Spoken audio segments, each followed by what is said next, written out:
बच गया बिगुल।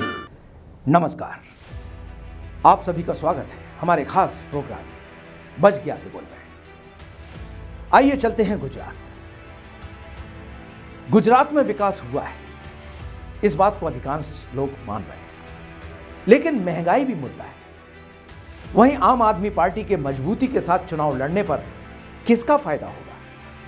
कांग्रेस को क्या राहुल गांधी की पदयात्रा का कोई फायदा गुजरात में इस बार पार्टी को मिलने जा रहा है? गुजरात चुनाव में राजनीतिक दल जोर शोर के साथ चुनाव प्रचार में जुट गए।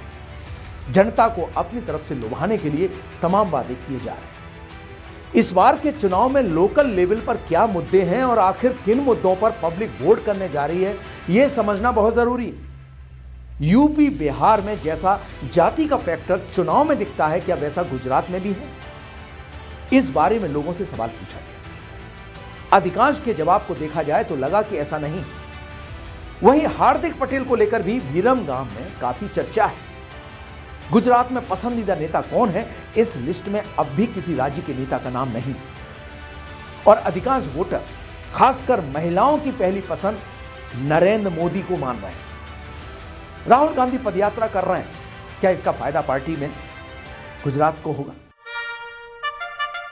विमल भाई ने कहा कि राहुल गांधी का असर गुजरात में नहीं देखने को मिलेगा।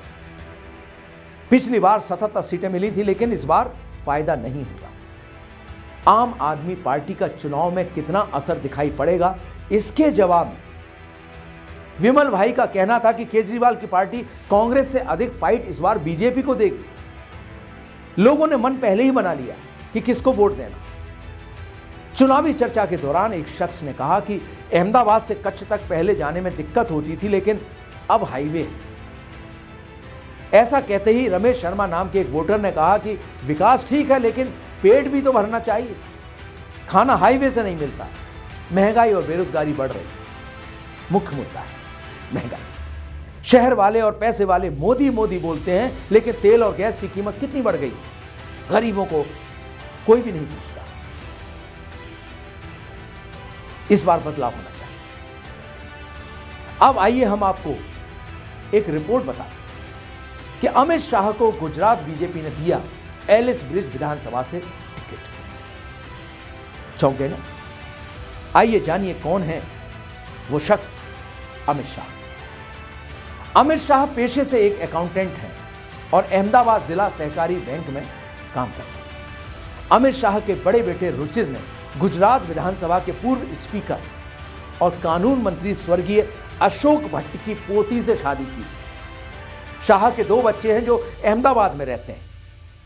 भारतीय जनता पार्टी ने 182 सदस्यीय गुजरात विधानसभा के 2 चरणों में होने वाले चुनाव के लिए 160 उम्मीदवारों की अपनी पहली सूची जारी की। मुख्यमंत्री भूपेंद्र पटेल को उनके निर्वाचन क्षेत्र घाट लोडिया से उम्मीदवार बनाया गया है तथा कई मौजूदा विधायकों के टिकट काटे गए। पार्टी ने 1 दिसंबर को पहले चरण में 89 सीटों पर होने वाले चुनाव के लिए 84 उम्मीदवारों के नाम घोषित किए हैं।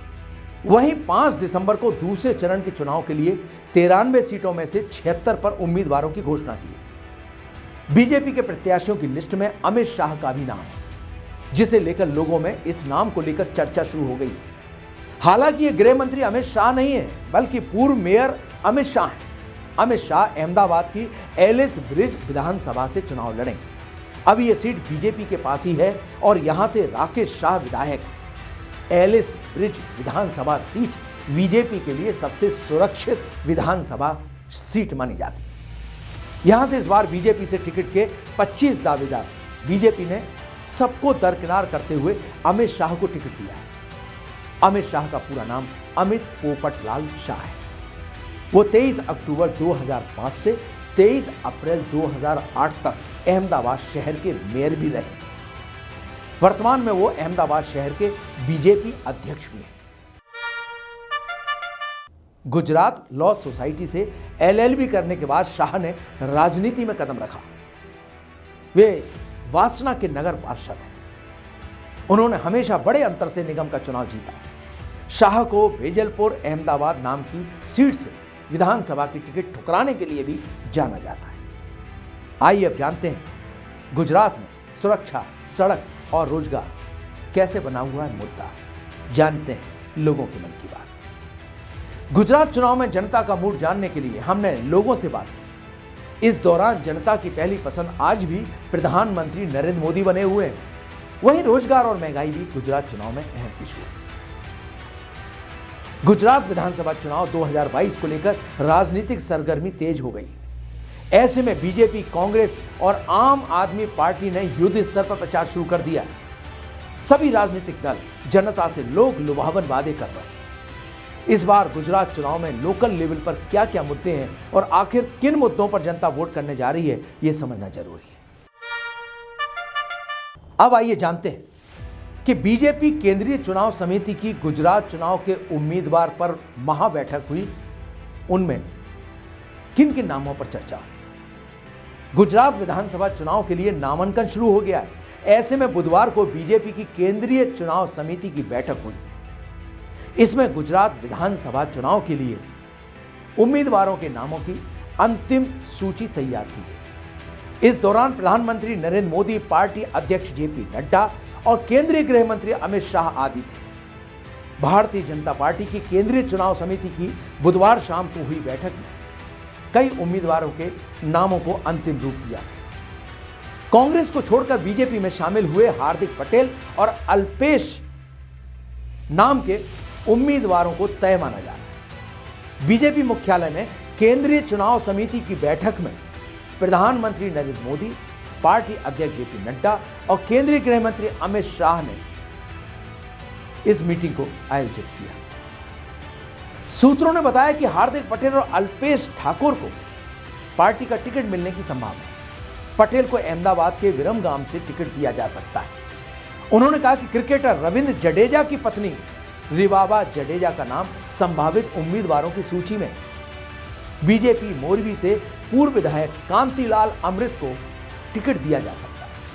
खबरों के अनुसार कांतिलाल अमृत मोरबी में हाल ही में पुल हादसे में लोगों को बचाने के लिए नदी में कूद गए थे, जिस दुर्घटना में 130 से अधिक लोगों की मौत हो गई थी।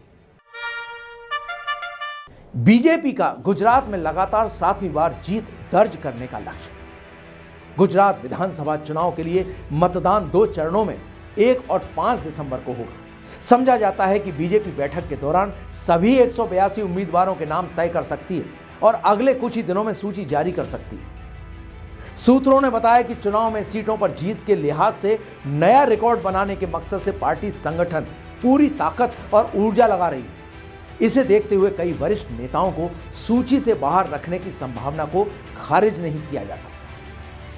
सूत्रों ने यह भी बताया कि पार्टी को सुझाव मिले हैं कि उसे नए और युवा चेहरों को चुनना चाहिए।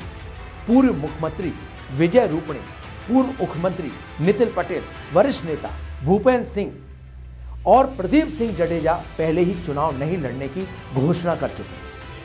राज्य के पिछले विधानसभा चुनाव में भाजपा ने 99 और उसकी मुख्य प्रतिद्वंदी कांग्रेस ने 77 सीटें जीती थी। कांग्रेस के कई विधायकों के दल बदलने के कारण विधानसभा में बीजेपी के सदस्यों की संख्या 111 हो गई है और इसकी संभावना कम ही है कि बीजेपी सभी मौजूदा विधायकों को दोबारा टिकट देगी। इस बार गुजरात विधानसभा चुनाव में आम आदमी पार्टी के आने से बीजेपी और कांग्रेस के सामने नई चुनौती पैदा हो गई।